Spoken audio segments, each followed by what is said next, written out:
government embarks on major real estate project. PNGDF aircraft, CASA, back on official duties. And television story on PNG corruption goes viral.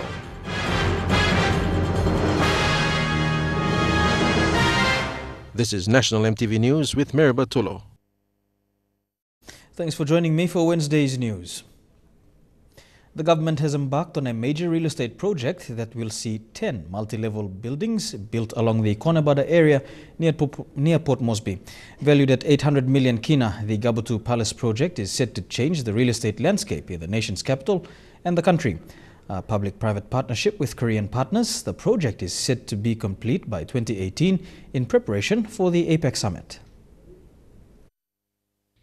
Government officials, Korean partners and other stakeholders in the multi-million kina Gabutu Palace project were present for the launch of the master plan. Executive Chairman of the National Housing Estate, Kevin Ahipum, is confident of the project that will see 10 massive 15-story buildings built with residential units of various sizes. These ocean view units will be put up for sale with prices ranging from 700,000 kina each. We are confident that we will deliver this project with our partners from Korea. This project is of no cost to the government because the partners will bring in the money from Korea. The Gabutu Palace project is a public-private partnership with a private Korean company, Korean Palace Construction Limited.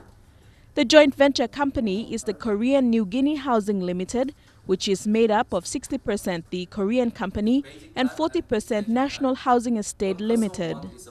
Almost 40 years ago, same model, Korea NHEL, NHC, we don't have capital 40 years ago. How to develop? Same model. After that, now Korea NHEL, Korea NHC, now very, very rich and big company because start this kind of project.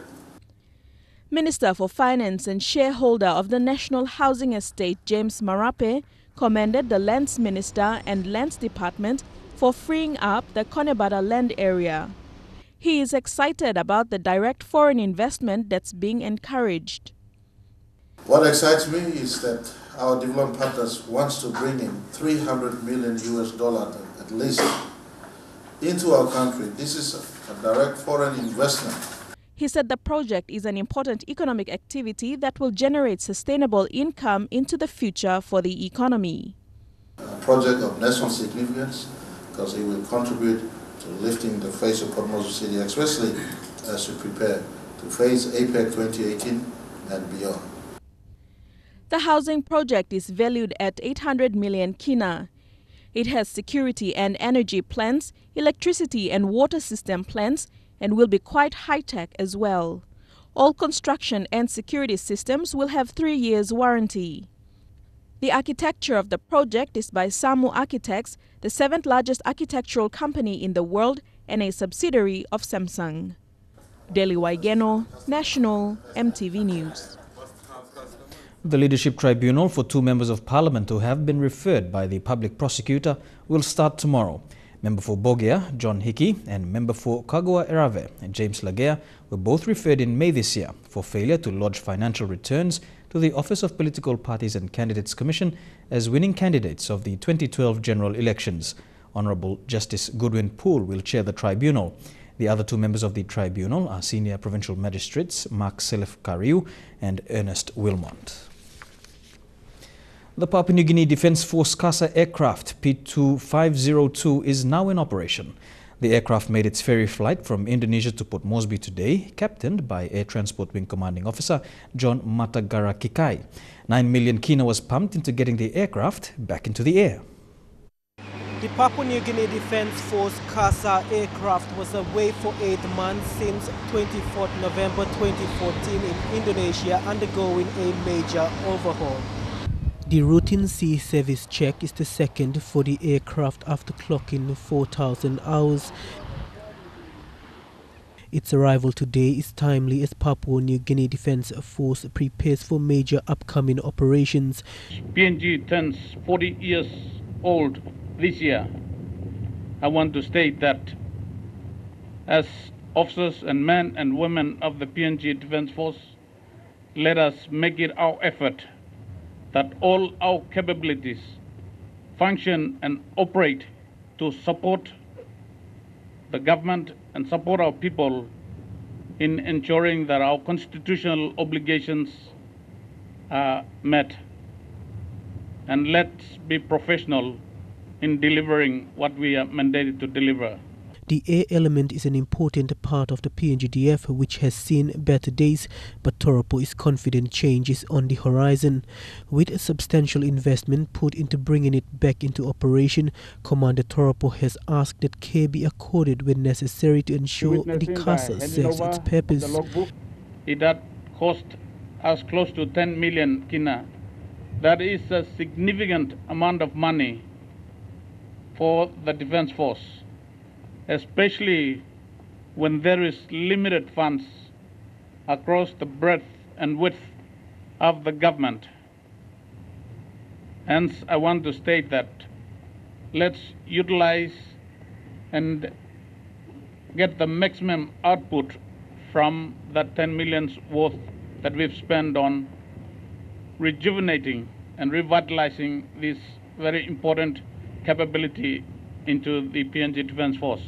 The rebuilding of the ATW is one of the many rebuilding programs undertaken by the Papua New Guinea Defence Force, which is guided by the Defence White Paper.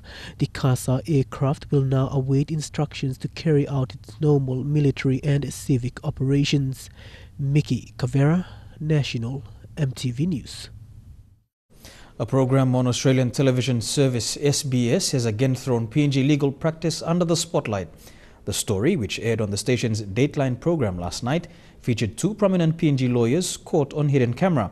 EMTV News sought a response from the president of the PNG Law Society, Peter Kuman, who said there was no official statement from the society as yet. Mr. Kuman said he has to get all views from all other members of the council before making an official statement. The story highlighted instances of corruption relating to offshore money laundering in the guise of legal processes. You're watching National EMTV News. We'll have more for you right after these messages.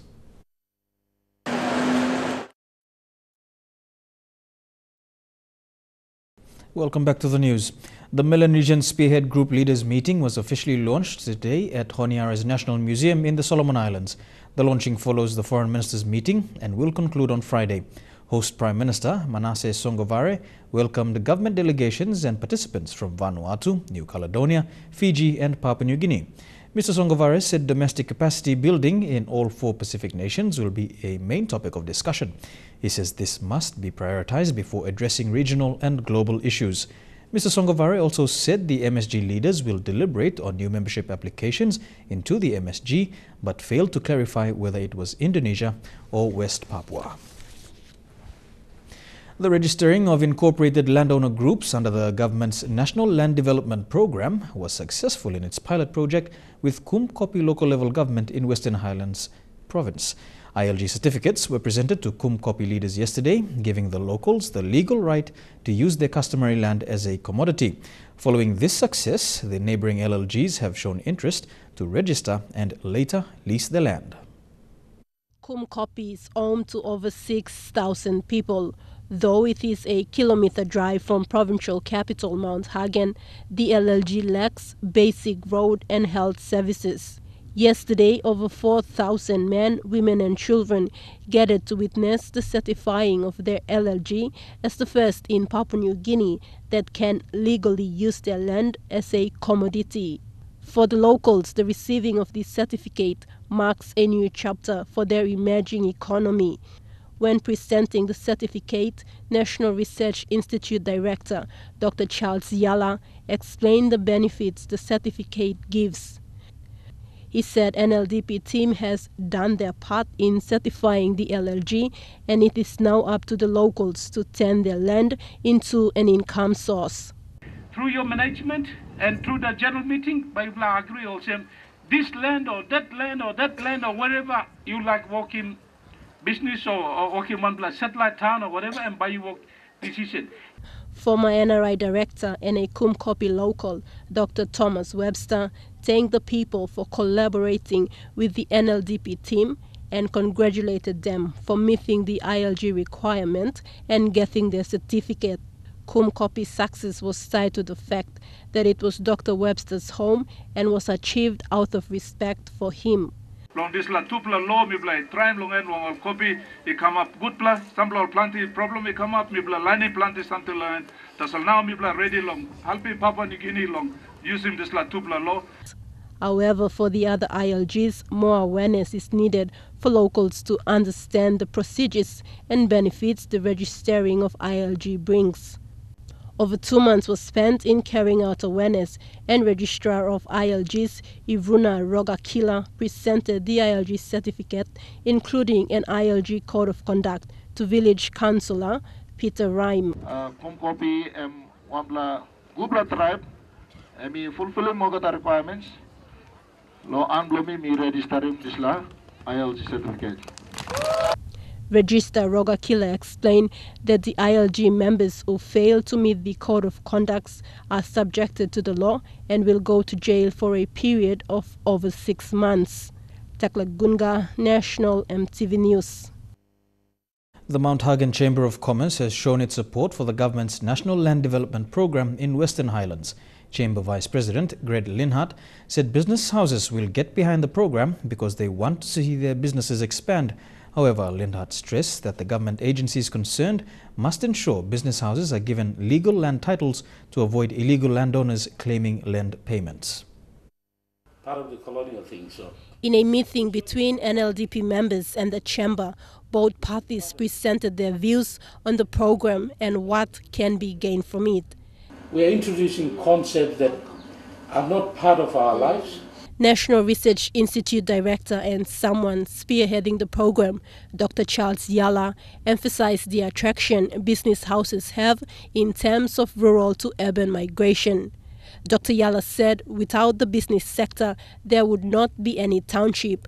Thus, business houses or investors are significant players in the land development program, particularly for town expansion. It's the business that creates the jobs that people come to live and enjoy. They are the ones that demand schools, hospitals, and feeding that is what grows townships. In response, Chamber President Leonard challenged the program and said businesses rely on certainties and need security to be granted before they can confidently invest on customary land. Yep. These are the problems that businesses have. Leonard's point highlights the similar challenges business houses face in most parts of the country where businesses are built on customary land. We need security of tenure to invest our money. Yep. Brian Bell, you mentioned a few times, we've acquired land here just recently with legal government titles from the time of the colonial administration. We've been hounded by people who reckon they own the land, but they've got no title. NLDP is a government project formulated to see proper planning of towns and cities. It also allows customary landowners to register and list their land back to the state or other investors. However, law and order issues and proper awareness to locals are two areas the NLDP team will encounter in implementing the program, not only in Western Highlands, but the rest of the country. Taklagunga, National EMTV News. The Duke of York will be meeting with youth and discuss issues they are facing during his upcoming visit to the country. Queen Elizabeth has agreed to Prince Andrew opening the 15th Pacific Games, which gets underway on the 4th of July. Prime Minister Peter O'Neill met with Her Royal Highness during his recent trip to Europe. Mr. O'Neill said the Duke of York will be here for a few days and will be involved in several functions hosted by the government. He said the Duke has expressed interest in meeting many people, particularly youth. That the Queen has agreed for the Duke of York to come and officially open the Pacific Games on July the 4th. He will be here for a few days, in reference to issues relating to youth and youth development in the country. A local rice cooperative in the Makam Valley is set to partner with Trukai, Papua New Guinea's oldest rice company, and the Morbe provincial government to use their land for rice cultivation. Makam landowners will own their land and use it to harvest rice that will be sold to Trukai. Bethany Harriman with this report from Makam. Ragiampu farmers gathered today to hear how the Morobe provincial government and Trukai, the rice company, would assist them to use their land to make an income.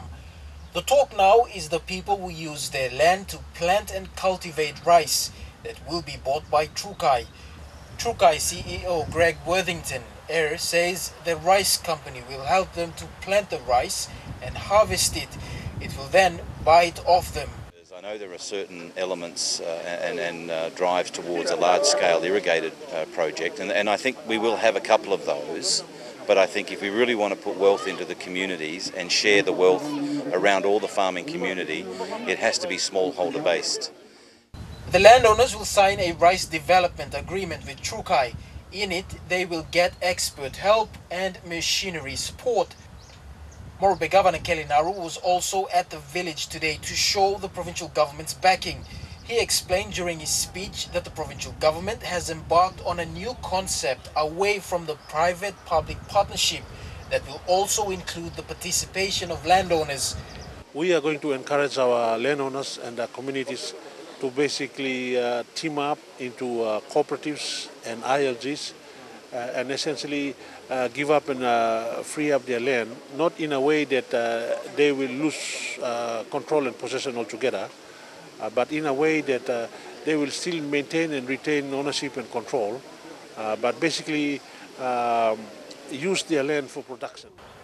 For the community, it gives employment to the youths who return back to the village after school. The module is of mutual benefit to all its stakeholders, the provincial government, the company, and most importantly, the local landowners.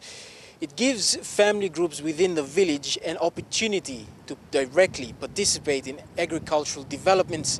It also gives them the chance to generate an income and create wealth to participate in a fast-growing economy. Bethany Harriman, National EMTV News, Leh.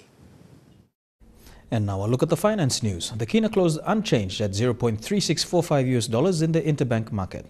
At Bank South Pacific, your kina was buying $0.3570, $0.4584 Australian dollars, €0.3156 and 43.81 Japanese yen. Looking at commodity prices at New York close, gold, cocoa and copra closed higher, while coffee closed lower. Copper and crude oil closed higher, while palm oil closed the day lower. And on the stock markets, the Dow Jones closed 25 points higher, the ASX closed at 3 points higher, and the All Ordinaries closed a point higher. You're watching National EMTV News. We'll have some stories from overseas when we come back.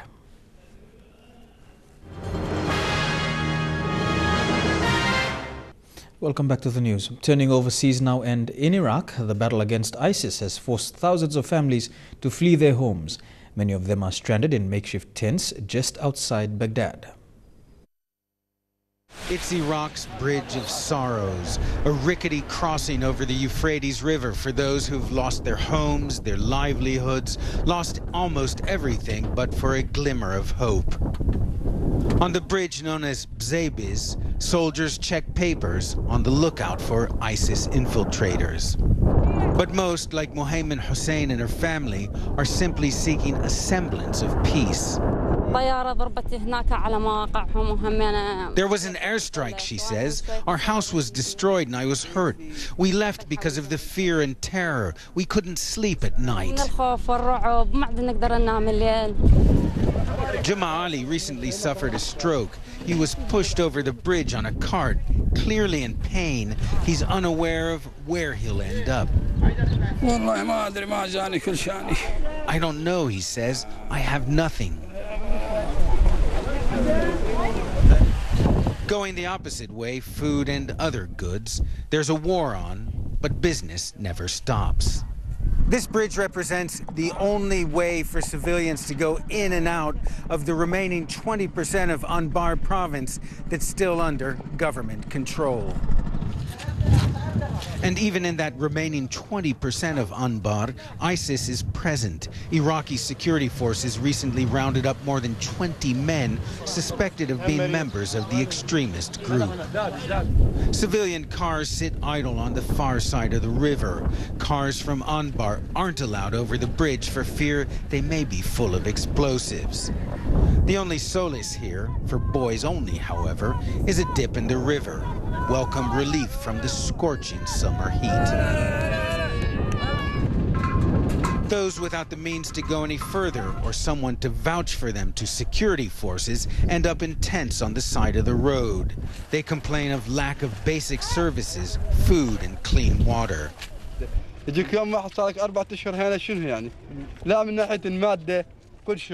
We have nothing, Saad Naji tells me. If you get sick here, either you recover or you die. A lot of the children are sick, but most of us don't have the money to send them to a doctor. And so they must sit and wait in the heat and dust with their sorrows. In Japan, middle-aged men in an art class draw images of nude women. But for some, it's the closest they've been to naked women. It's part of a larger problem in Japan that some are trying to change. Tokyo's famous red light district, Kabukicho, caters to pretty much every sexual desire. The kind of place that could make you think most of Japan is obsessed with sex. Until you meet people like Takashi Sakai, who asked us to hide his face and change his name. You're 41 years old, have a good job, but you've never had sex. Approaching middle age, he's never had a relationship or even been kissed. Are you a virgin? Are you a virgin? A real-life version of Steve Carell's character, the 40-year-old virgin. I was a little surprised they made a movie about someone like me. Sakai's not alone. A Japanese government study says 1 in 4 Japanese men in their 30s who've never been married are virgins. While some prefer it that way, others would like their fortunes to change. Their difficulty blamed on everything from a stagnant economy to Japanese manga fans favoring fantasy over reality. For some of these mostly middle-aged men, this nude art class is the closest they've ever been to an actual naked woman. Classes like this try to help people feel more comfortable with their sexuality. There's even this textbook specifically for virgins to help them break down their barriers to sex. Class organizers know the apparent disconnect is leading to fewer relationships, record low birth rates, and a shrinking population, a crisis threatening the world's third largest economy. By solving the virgin problem, I think we can solve many other social problems related to sex, says Shingo Sakatsume. His nonprofit offers sex education and assistance. In Japanese society, we have so much entertainment, he says. Why do we need to choose love or sex? Sakai is a mountain climbing 41-year-old who appears to lead a normal life, hiding his virginity from family and friends. Do you have hope that you're going to meet someone hopefully soon? I always have hope. I keep having hope. Hope to fall in love, get married, start a family. Hope that someday he'll have more than a sketch to call his own. And that ends our news segment. Coming up after the break, Trukai Sports. Stay with us.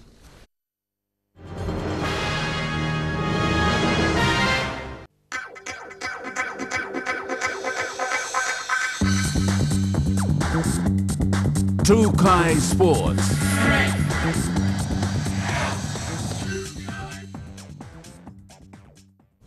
Welcome to Trukai Sports. At the eve of the 15th Pacific Games, the city of Port Moresby has changed immensely as it gears up for the momentous 2 weeks event, none more so than the newly extended Jackson's International Airport. As renovations are coming to a completion, the gateway to Papua New Guinea is looking as modern as ever. With a lavish grand opening planned in a few days, Papua New Guineans can boast that their airport is up to world-class standards. The NAC team is games ready. Our international terminal building extension project has been completed. We're just tidying up a few things in our retail area, and we actually plan for opening on the 30th of June at 7 p.m. So we are games ready. In terms of the capacity at this airport, for the last 12 months, in fact 19 months, we have assembled a team, all right, that understands business, our business, the airport's business, all right? So we have worked very hard to make sure that we are improving our efficiencies of our airport. And so for the games, we at the moment understand our requirements, what it will require for us to actually process all our visitors hassle-free in a very safe, secure, and clean and very well-presented environment. Papua New Guinea's disciplinary forces are ready for the 2015 Pacific Games to come to our shores. This week, Prime Minister Peter O'Neill witnessed the commissioning of the Pacific Games security operations. These officers are charged to protect the image of the country during the Games.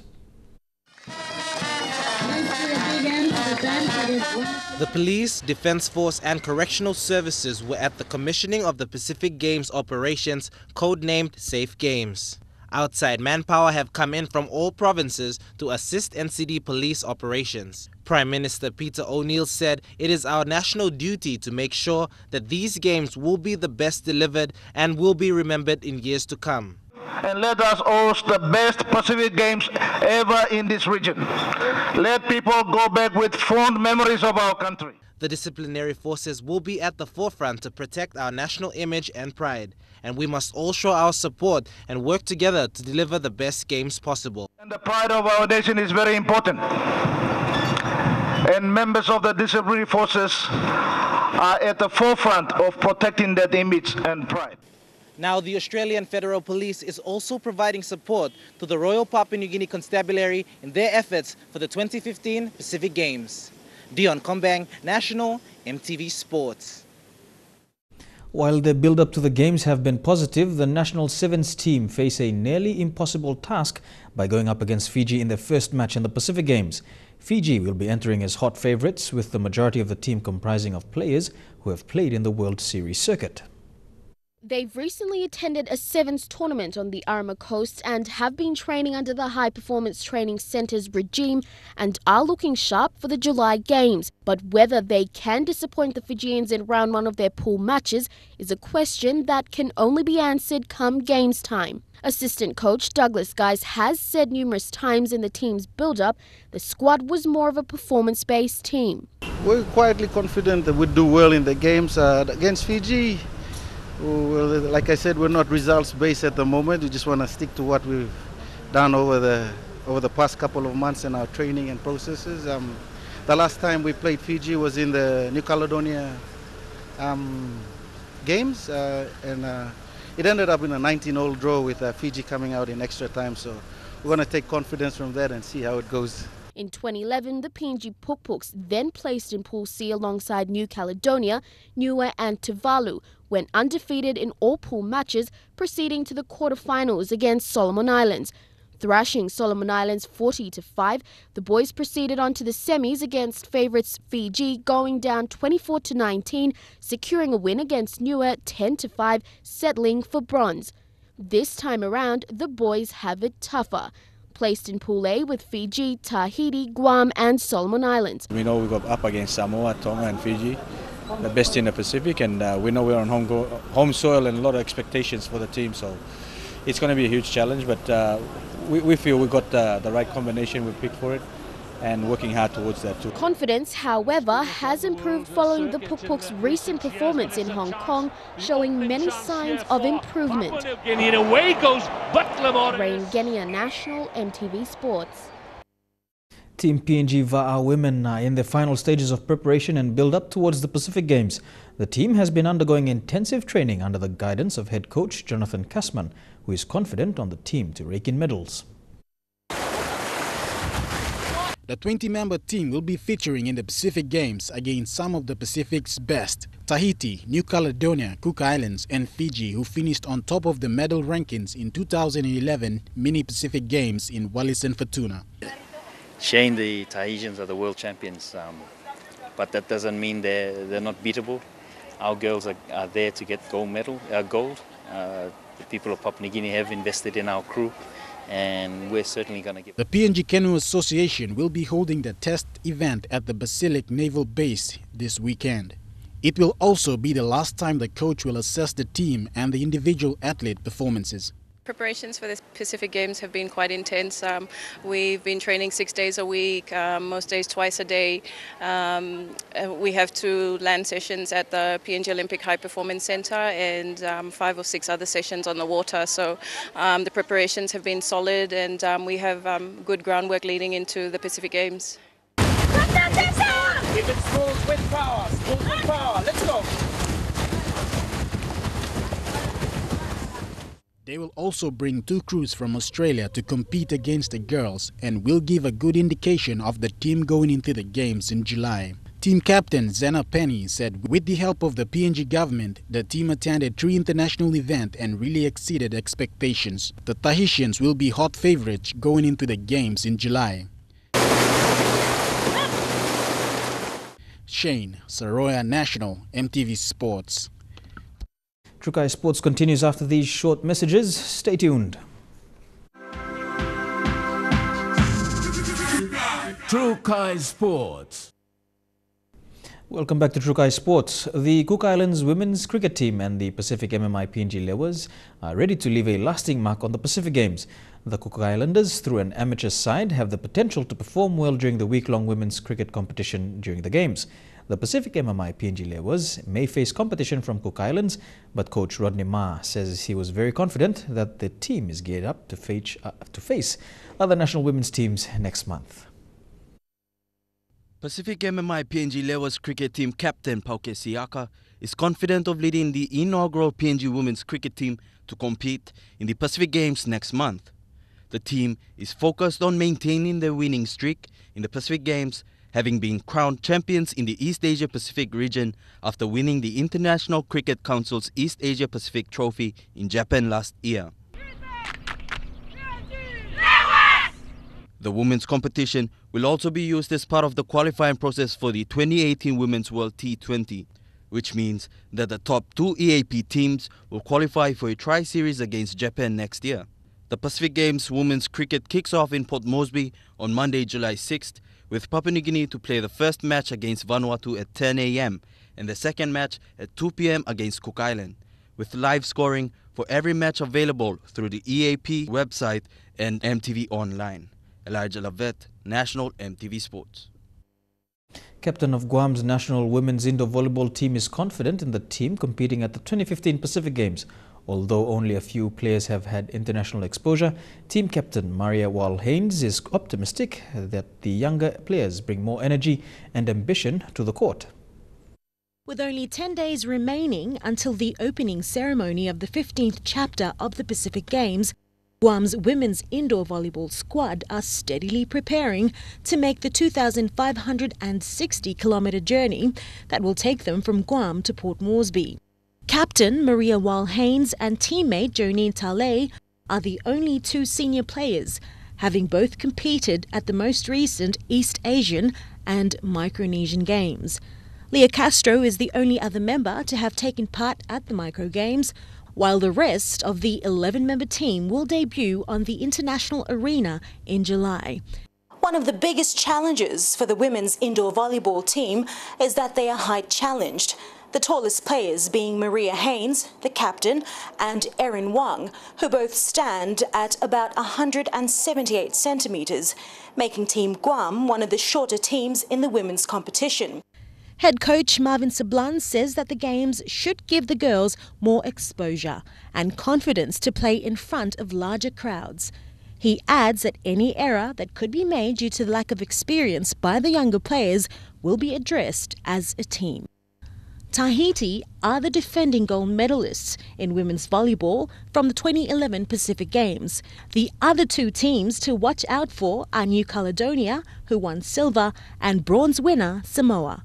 At the 2014 Micronesian Games, Guam won gold in the indoor volleyball and came 14th place overall at the last Pacific Games, winning 6 silver and 5 bronze medals. Team Guam is comprised of over 200 athletes and officials to the 2015 Pacific Games. Sasha Pesilovo, National MTV Sports. Guam paddlers will be out in full force to avenge the loss in last year's Micronesian International Challenge, where they lost to world number 1 Tahiti. The team of 13 men and 13 women are aiming to snatch gold medals in this year's Pacific Games and make an impression. Men's and women's coach David Palomo said he is confident his team will perform to expectations, but it will be a tough challenge. They will have to train harder and be on top of their game in order to succeed. The Tahitians won 11 of the 12 gold medals during the 2011 Pacific Games in New Caledonia, and the host country won the other. That is the challenge the members of the Guam team will have to bear in mind. Palomo said the primary focus has been their fitness and timing on the water, and the paddlers has been pushed beyond their limits, having completed the 18-mile distance road and sprints. In total, they finished about 38 miles in 3 days. The team suffered a disappointing result, finishing with just 3 medals between the men's and women's teams in the 18th Micronesian Games in Pohnpei. Coach Palomo said they are anticipating the worst that could have happened because they actually experienced it, and they should be in a better position to avoid similar situation in PNG. Palomo again said they have medaled before and it's possible to do it again. If Guam is this wild card that the bigger countries have to respect, then they are not just here to participate. The team will arrive in PNG well in advance of the race and have a few days to get in the water and test out the course before the games. Shane, Saroya National, EMTV Sports. And that ends True Kai Sports. I'll be back with the weather details right after the break. True Kai Sports.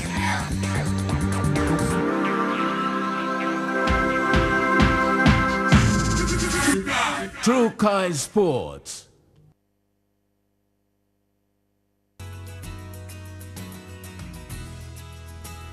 Taking a look at the weather forecast for tonight and tomorrow. First of all, in the southern region, Port Moresby, cloudy with chance of light showers.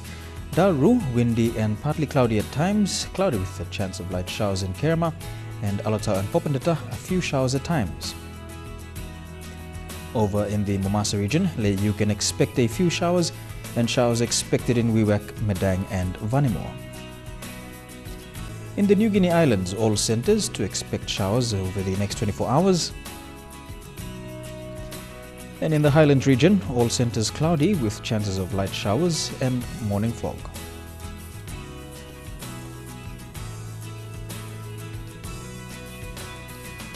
A look at the forecast for small ships. Waters of southern PNG Indonesian border through Torres Strait and Daru to Kiwai Island, to Yule Island to Hood Point to Samarai Island, seas 2 to 2.5 meters. Waters of eastern and western Milne Bay Islands, seas 2 to 2.5 meters. Waters of Samarai Island to Cape Vogel to Finchafen, seas 2.5 to 3 meters. Waters of Finchafen, including Vitias Strait, CRC Islands to Long Island, seas 2.5 to 3 meters. Waters of west of Long Island to Medang to Bogea, Wewak, Aitape, Vanimo and northern PNG Indonesian border, seas 0.5 to 1.5 meters. Waters of Manus and its western group of islands, seas 2 to 2.5 meters. Waters of New Island to East New Britain to Bougainville, seas 1.5 to 2.5 meters. And waters of West New Britain, seas 2.5 to 3 meters.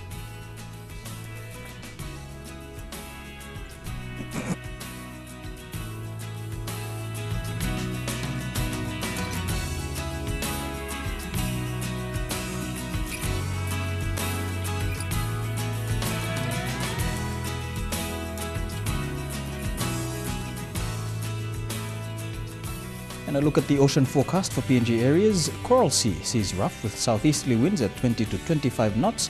Solomon Sea sees rough with southeasterly winds at 20 to 25 knots with gusts reaching 34 knots. Bismarck Sea sees rough with southeasterly winds at 20 to 25 knots with gusts reaching 34 knots over some areas. And in the Pacific Ocean, sees moderate with patchy rough areas with southwest to northwesterly winds at 12 to 25 knots. And before we go, a quick recap of our top stories tonight. The government embarks on major real estate project.